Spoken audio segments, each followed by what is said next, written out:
I'm an 18-year-old young man, and throughout my life, my parents held exceedingly high expectations for me. They saw me as a representation of their status in society and aimed for me to excel in every aspect. From my earliest years, I felt the weight of their demands as they pushed me to achieve straight A's, win awards, join clubs, engage in sports, and participate in various volunteer activities. My life seemed to be meticulously planned from the moment I entered kindergarten. They insisted that I pursue a course I despised at a prestigious university of their choosing. Their motivation wasn't driven by my future success or financial stability. Instead, it was all about showcasing me as their accomplishment. Throughout my 18 years under their roof, they displayed no interest in my passions, hobbies, or dreams. They never bothered to inquire about my opinions, feelings, or thoughts. Concepts like freedom, privacy, and respect were nothing more than distant dreams in my life. In summary, my parents exerted complete control over every facet of my existence. They imposed strict academic standards, leaving me with no semblance of a social life. They made me dedicate countless hours to studying, even on weekends and holidays. Tutors and coaches were constantly monitoring my progress and skill development. Any mistake or failure resulted in harsh punishments, including public shaming in front of relatives and the few friends I had. Upon graduating from high school, my parents compelled me to apply for the course and university they had predetermined. They framed it as my sole option, denying me any say in the matter. They stressed that following their plan and making them proud was my duty and obligation, threatening severe consequences if I couldn't gain admission easily. They openly stated that university admission held more significance to them than my well-being and life itself. My worth and gratitude were measured solely by my ability to secure admission there. Unfortunately, their chosen course didn't align with my passion for the arts, which they were entirely unaware of. When they discovered this, their anger and disappointment were palpable. They accused me of squandering their time, money, and efforts, and claimed that I had shattered their reputation, hopes, and dreams. They treated me as though I were a criminal, with my father labeling me a failure and a disgrace. The repercussions they had threatened soon became a reality. As soon as they learned of my failure to gain admission, they disowned me and banished me from their lives. They handed me the keys to an old, dilapidated van and instructed me to leave, expressing their desire never to see or hear from me again. In that moment, it became evident that my parents had severed all ties with me. I didn't attempt to explain, apologize, or plead my case. Instead, I simply climbed into the van and drove away. Uncertain of my destination and feeling a mix of hurt, anger, and betrayal, I also experienced an overwhelming sense of freedom and relief, finally liberated from the oppressive grip of my parents. I roamed the streets in search of a place to rest and sleep, eventually stumbling upon a campground where I encountered a group of individuals living in RVs and vans. They extended a warm and friendly welcome, inviting me to join their bonfire and barbecue gathering. As we shared our stories, I confided in them with the unvarnished truth about my situation. In return, they offered empathy and shared their own experiences of leaving behind homes, jobs, or relationships for various reasons. Each had a unique story to tell, some fleeing from something, others chasing dreams, and a few simply seeking new horizons. Nevertheless, they all shared a common theme. They were living life on their own terms. Their acceptance and sense of value provided me with a newfound sense of belonging. Over the course of the next month, we stuck together, enjoying adventures and exploring the local area. We hiked, fished, swam, and indulged in games, all while engaging in lively conversations, laughter, songs, and dances. Together, we relished in food, drinks, relaxation, and mutual support. We also pooled our resources to tackle practical challenges like vehicle repairs, resource hunting, making plans, and ensuring our safety. Moreover, this newfound community helped me recognize the toxicity of my parents' behavior and encouraged me to pursue my interests and passions. They wholeheartedly supported my quest to find my own path and goals, inspiring me with their tales of overcoming adversity to achieve success. That month spent with them was truly transformative. However, during this period, my parents made no effort to reach out to me. The sole family member I had contact with was my grandmother. But my parents had cautioned me not to reveal my homeless situation to her, leading me to fabricate stories about my well-being. My grandmother had always held a special place in my heart, being the only family member to treat me with kindness and respect. She showed me affection, gave me compliments, and stood up for me against my parents' harsh and unreasonable methods of raising me. She valiantly defended me from their cruel criticisms and unjust punishments, providing solace during my times of distress. Despite residing apart from us, she financially supported my parents when they faced financial difficulties, frequently sending me money and supplies. She would call me at least once a week, and her spacious home always had a room set aside for me. She had urged me on multiple occasions to move in with her, and was well aware of my passions, offering unwavering encouragement and compliments for who I was. She never missed an opportunity to boost my confidence, acknowledging my intelligence, talents, and handsomeness. She recognized my potential and was willing to help me seize opportunities. Her love for me was unconditional, a stark contrast to my parents who would often deceive her about my health and misappropriate her money. They eagerly awaited her inheritance, planning their retirement around the belief that they would receive a substantial sum of money and property from her. Before expelling me from their lives, my father had issued a stern warning, insisting that I mustn't divulge anything to my grandmother, knowing full well that she would stand by my side. I chose to withhold the truth from my grandmother because I didn't want to burden her with the knowledge that my parents had disowned me. I didn't disclose the fact that they had forced me out of their house, providing me with an old van and cutting off all contact with me. I kept up this deception not only due to my father's threats, but also because I wanted to shield her from worry, knowing that she was elderly and frail. When my grandmother would call, I continued to lie about my well-being out of love for her. However, I realized that I couldn't deceive her indefinitely. After a month of living outside in the van and making new friends, I decided to come clean and share the truth with her. I mustered the courage to call her and confess everything that had transpired. By the end of our conversation, tears were streaming down my face, and my grandmother, too, was weeping. She did her best to console me and expressed her anger toward my parents, labeling them as heartless, selfish, ignorant, foolish, abusive, and neglectful. She immediately invited me to her home and insisted that I stay with her. Upon seeing me, she embraced me tightly, determined to care for and protect me.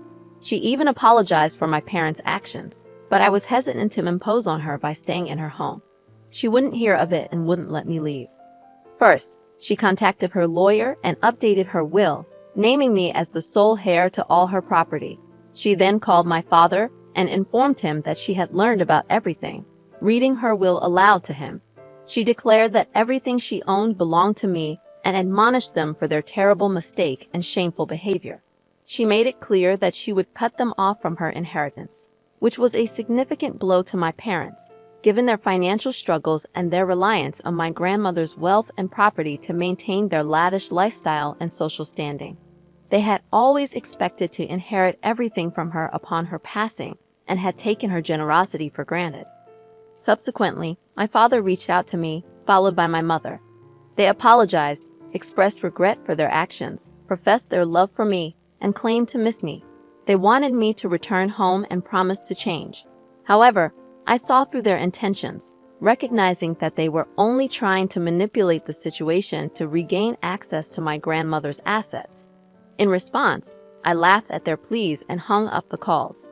I questioned whether I was being unreasonable for not granting my parents another chance. Despite my desire to continue my journey, my grandmother was opposed to it. She inquired about my academic aspirations and what I wanted to do with my life. My grandmother was well aware of my passion for art, so she suggested that I enroll in a community college in her locality. Despite my parents bombarding my phone with texts of apology, I hadn't made up my mind about forgiving them. My grandmother, however, made it clear that even if I chose to forgive them, she could never do the same for the harm they had caused me. 2 days ago, my mother sent me a photo of my father, claiming he was severely ill but refusing to go to the hospital unless I visited him. Both my grandmother and I sensed deceit in her message, but we decided to investigate. My grandmother, accompanied by her lawyer, planned to drive to my parents' home. If things went awry, she intended to intervene and rescue me. Following our plan, my grandmother visited my parents' home yesterday. Once inside, my mother snatched my phone, and my father locked me in a room. I had instructed my grandmother to wait for my signal, but when she didn't hear from me, she bravely approached the house with her lawyer. Faced with no other choice, my parents had to open the door. My grandmother stepped in, saving me from their clutches. While leaving, my parents attempted to defend themselves, but my grandmother silenced them with her resolve. She intends to take legal action against them. I've decided to cut them out of my life completely. I'm fortunate to have a grandmother like her by my side. Many people dealing with toxic parents have no escape, but I am grateful to have her support.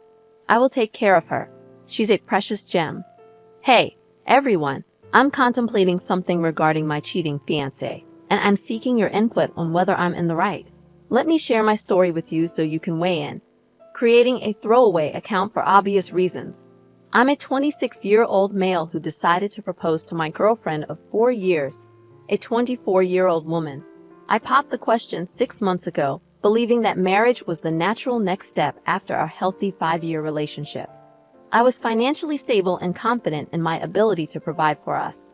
However, my perception of our relationship crumbled when I proposed.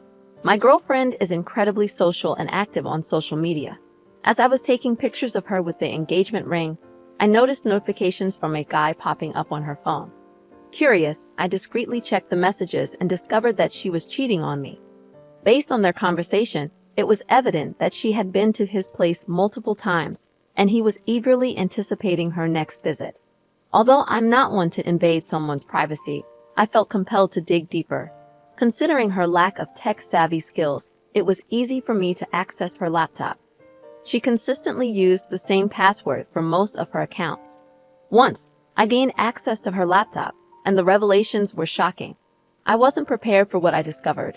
My ex had been frequenting a local sex club, which had led to her making a multitude of new friends who had seemingly been more intimately involved with her than I had ever been. At the time of my investigation, she was engaged in conversations with about 7 men. From their exchanges, it was painfully clear that she had spent intimate moments with them. In many of these chats, she demeaned my performance in bed compared to theirs, claiming they were far superior. Reading those words shattered my heart. The person I had loved for the past 5 years had been cheating on me for the better part of 3 years. The weight of this realization hit me like a ton of bricks. I felt an overwhelming hatred for her, an emotion I couldn't adequately describe. I never thought I was capable of such intense feelings of loathing towards someone I had loved so deeply. I couldn't believe I was entertaining thoughts of harm towards someone I still cared for. That's when I decided on a course of action. I wanted to inflict mental and emotional distress upon her. Perhaps this makes me a morally questionable person, but I was determined to make her suffer the consequences of her actions. I contemplated my decision, slept on it, and ultimately committed to the plan. I pretended that everything was normal between us. I knew about her infidelity, but I didn't let on that I was aware of her cheating. I put on a facade, acting as if everything was fine. We both lied to each other, and I observed her with a fake smile whenever I saw her enthusiastically chatting on her phone, all the while wondering if she was betraying me again.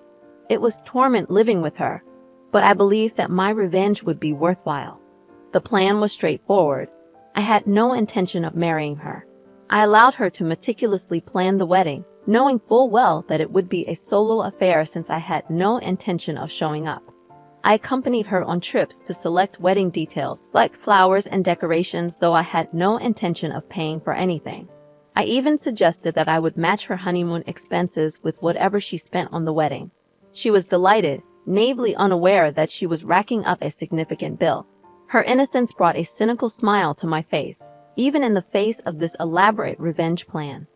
I understood that my actions were cruel, but in my mind, I believed she deserved it. I continued to monitor her affairs, and unsurprisingly, she was still engaging in infidelity. Knowing this made it easier for me to witness her financial downfall over a wedding she would be attending alone. With our wedding just 2 days away, I found myself experiencing a touch of stage fright. I couldn't help but question, if I would be considered a bad person if I followed through with my plan. After all, she was still cheating on me. Just 30 minutes ago, I confirmed that she was going to meet one of her partners at a bachelorette party. I had discussed my dilemma with my best man, and he believed that my actions were cruel when I could have simply broken up with her. Hello, everyone. I want to express my gratitude for your support and checking in on me. I didn't anticipate that you would appreciate my idea as much as you did. Your support means a lot to me. Now, onto the update you've been waiting for. I decided to go with the suggestion a few of you provided in my direct messages, which was to expose her as the cheater she was. And so, that's precisely what I did. I asked my best man to play a video containing all the screenshots of the chats I had gathered over the months, along with those pictures. I included a brief explanatory message to ensure everyone understood that I would not be showing up for the wedding. I followed through with my revenge plan and told her that I would have an extended bachelor's party and return the night before the wedding. But we both knew I had no intention of returning. I didn't inform my family about this because my parents are close to her, and I didn't want her to find out. Only my best man was privy to my decision not to attend the wedding. As the wedding time approached, my phone was inundated with calls from both my parents and my cheating fiancé. She kept calling repeatedly until the calls abruptly stopped, presumably when the video was played in front of all the guests.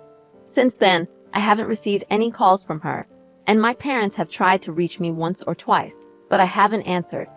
I'm reluctant to respond and be forced to explain why I kept my struggles hidden from them. I stayed in touch with my best man, who provided all the details about how the events unfolded. He described the humiliation she felt as the screenshots were displayed, revealing her sexting someone other than me. I had anticipated feeling a sense of satisfaction upon hearing the news, but the emotions I experienced far exceeded my expectations. Hello everyone, the past 2 days have been quite intense. I finally returned home, which used to be the apartment we shared. The first thing that struck me was the absence of her belongings. It turned out she had moved out during these past 2 days. She left numerous voicemails on my phone, pleading for me to reconnect with her. In some, she sounded angry that I had abruptly exited her life without offering any closure. Yet in the same messages, she would break down, begging for forgiveness for her betrayal. I recognized that her words were driven by her longing for the comfort of our relationship, but I couldn't bring myself to fall for her act again. I had devoted years to her, pouring my heart and soul into our relationship. What had I received in return? Heartbreak. I consider myself fortunate to have discovered her infidelity before marrying her, but it still pains me. I wish I hadn't found myself in this situation.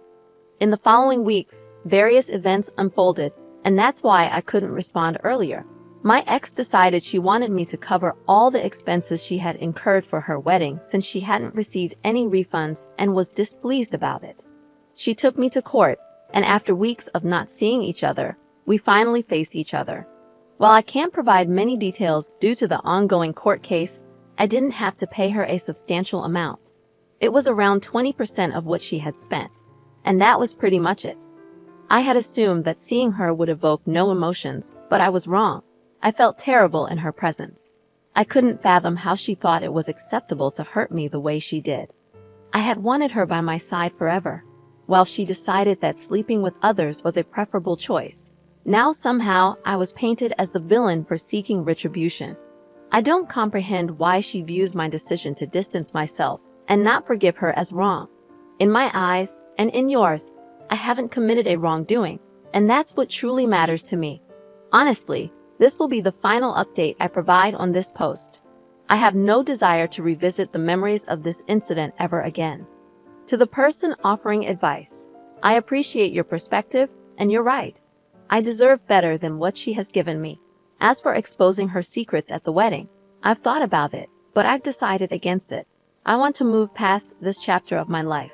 Hey, everyone, thank you so much for tuning into today's stories. Remember, if you have a story of your own that you'd like to share, please email it to the address provided in the description below.